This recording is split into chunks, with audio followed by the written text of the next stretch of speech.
everyone, welcome to the English Junction. This is me, Disha ma'am. So कैसे हैं आप सब people?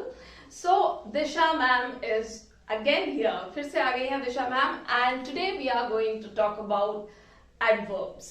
Yes, हम ये जानते हैं कि लैंग्वेज में, जैसा मैंने पहले भी अपने लेक्चर्स में कहा है कि लैंग्वेज में किसी भी भाषा में सबसे ज्यादा इंपॉर्टेंस होती है वर्ब्स की, यानी कि क्रियाओं की, क्योंकि हम हमेशा क्रियाओं की बात करते हैं और हम क्रिया करते भी हैं, राइट।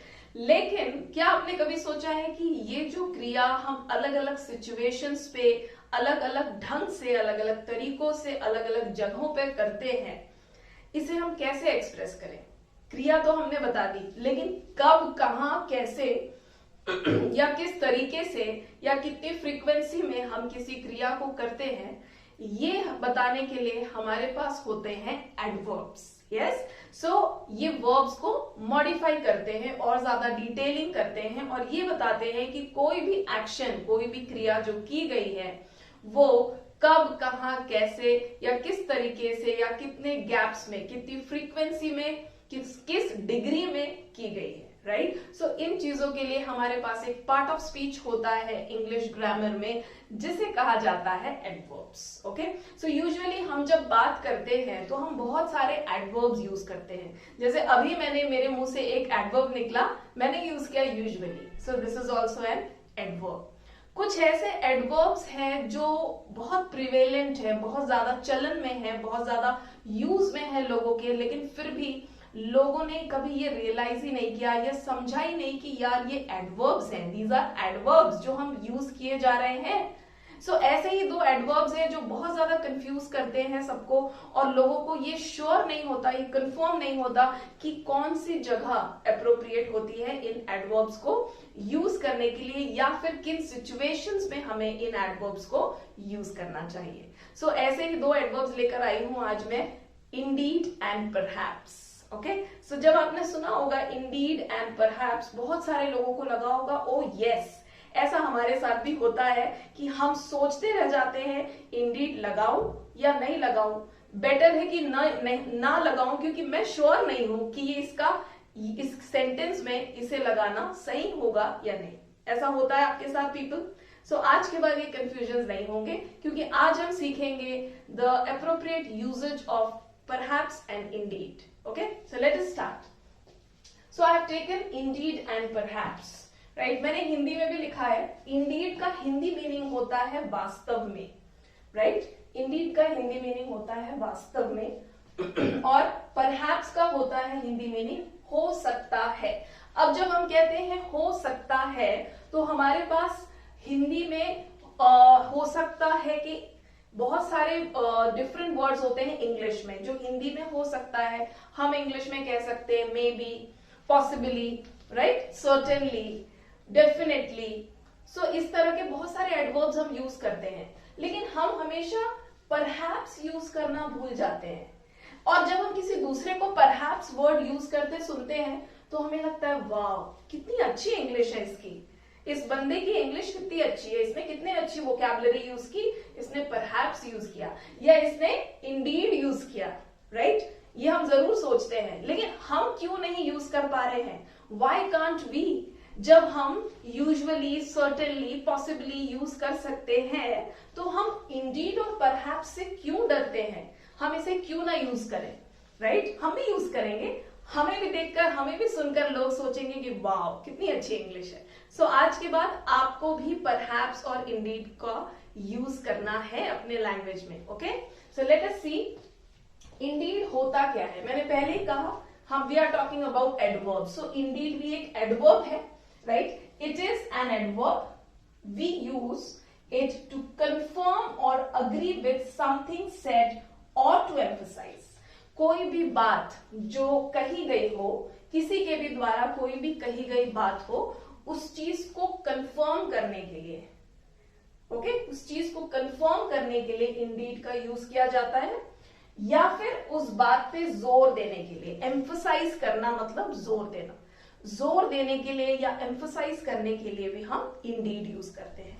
एक एग्जाम्पल देखिए, Ram is very tall Indeed, मतलब राम बहुत लंबा है वास्तव में, जोर दिया गया उस बात पे। Ram is very tall indeed.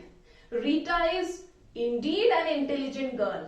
Rita वास्तव में एक इंटेलिजेंट गर्ल है, right? Rita is an intelligent girl Indeed. आप पहले भी लगा सकते हैं इंडीड, बाद में भी. Rita is Indeed an intelligent girl, और रीता इज इंटेलिजेंट इंडीड, और Indeed she is an intelligent girl. इधर वेज आप बिगिनिंग में भी लगा सकते हैं. Indeed he is a handsome boy. वास्तव में वह एक हैंडसम लड़का है. ओके पीपल, अब हम देखेंगे perhaps. Okay, so perhaps again it is an adverb. Perhaps भी एक एडवर्ब है. It is an adverb. We use it to show that something is possible but not confirm. Perhaps हम तब यूज करते हैं जब हम कोई ऐसी बात कहना चाहते हैं जिसकी संभावना है, जिस क्रिया के होने की संभावना है, राइट? आने वाले समय में कुछ होने की संभावना है, लेकिन स्पीकर कंफर्म नहीं है. उसे लग रहा है कि ऐसा हो सकता है, लेकिन वो श्योर नहीं है, 100% कंफर्म नहीं है. तब वो क्या यूज कर सकता है? परहैप्स. परहैप्स का हिंदी मीनिंग मैंने बताया, हो सकता है, राइट? अब इसे सेंटेंस में कैसे यूज करेंगे? Let us see. Ram has not called me. Perhaps he lost my contact. Ram ने मुझे कॉल नहीं किया. ये स्ट्रेंज बात है. राम मेरा बेस्ट फ्रेंड है, वो मुझे रोज कॉल करता है, राइट? अब वो जब अब्रॉड गया है तो उसने मुझे कॉल ही नहीं किया. तो हम क्या कर रहे हैं यहाँ पे? एक पॉसिबिलिटी की बात कर रहे हैं, संभावना की बात कर रहे हैं using perhaps. Perhaps he lost my contact. हो सकता है कि उसने मेरा कॉन्टैक्ट खो दिया हो, राइट? हो सकता है. स्पीकर इज सेइंग हो सकता है. इसके लिए परहैप्स यूज किया. मतलब speaker is not sure, speaker is not confirm, he is not sure, he is not confirm कि सच में वाकई में राम ने मेरा कॉन्टैक्ट खो दिया है. लेकिन उसे ऐसा लग रहा है कि मेरा बेस्ट फ्रेंड जो मुझे रोज कॉल करता था, आज उसने मुझे कॉल नहीं किया. Perhaps he lost my contact. Okay, then so far the teacher has not reached. Perhaps she will come late, right? अब तक तो टीचर नहीं आई है, हो सकता है कि आज वो लेट आएंगी. Perhaps she would come late, right? इस तरीके से आप perhaps का यूज कर सकते हैं. So students, एक चीज और आपको बताऊं मैं people, कि perhaps के अलावा हम maybe भी लगा सकते हैं. We can also use maybe. We can also say possibly, probably. लेकिन हम परहैप्स यूज करने से क्यों डरते हैं? क्योंकि ये बहुत ज्यादा हमें आसपास सुनने को नहीं मिलता. ठीक है, मे बी और पॉसिबली और प्रोबेबली फिर भी हम सुनते हैं, राइट? लेकिन परहैप्स से हम डरते हैं. लेकिन आज के बाद students and people those who are watching this video, आपको परहैप्स के यूजेस से डरने की जरूरत नहीं है.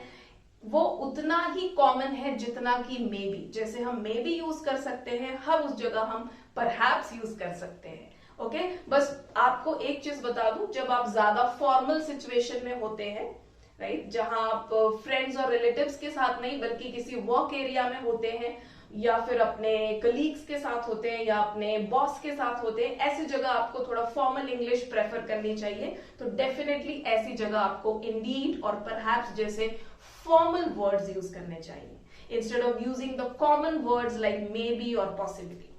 Alright people, so I hope this is really going to work for you all. ये definitely आज का सेशन आपके लिए बहुत हेल्पफुल होगा, और आज के बाद आपका इंडीड और परहैप्स को लेकर के जो कंफ्यूजन्स हैं, जो डर है, वो हमेशा के लिए खत्म हो जाएंगे. And start using this people. आज के बाद इसे स्टार्ट करना यूज कर दीजिए अपने लैंग्वेज में, स्पेशली जब आप एक फॉर्मल सिचुएशन में हैं, तो इंडीड और परहैप्स का यूज जरूर करें, ताकि लोग भी आपको सुनकर कहें वाओ व्हाट एन इंग्लिश, कितनी अच्छी इंग्लिश है, कितनी अच्छी वोकैबुलरी है. और ऐसी तारीफ हर किसी को पसंद है, और हम यही तो चाहते हैं, और इसी से हमारी पर्सनालिटी निखरती है, और हमारा कमांड कॉन्वर्सेशन पे, इंग्लिश कॉन्वर्सेशन में और अच्छा होता जाता है. Okay people, so with this I take a leave. Keep practising, जरूर प्रैक्टिस कीजिए इंडीड एंड परहैप्स. 5 एग्जाम्पल्स लिख लीजिए. You will be more confident and start using in your language. Okay, so with this I'll take a leave. Again I'm saying Okay, do like, subscribe and share to my channel. Also like my Instagram and Facebook page. So with this, bye bye, have a great time and happy learning.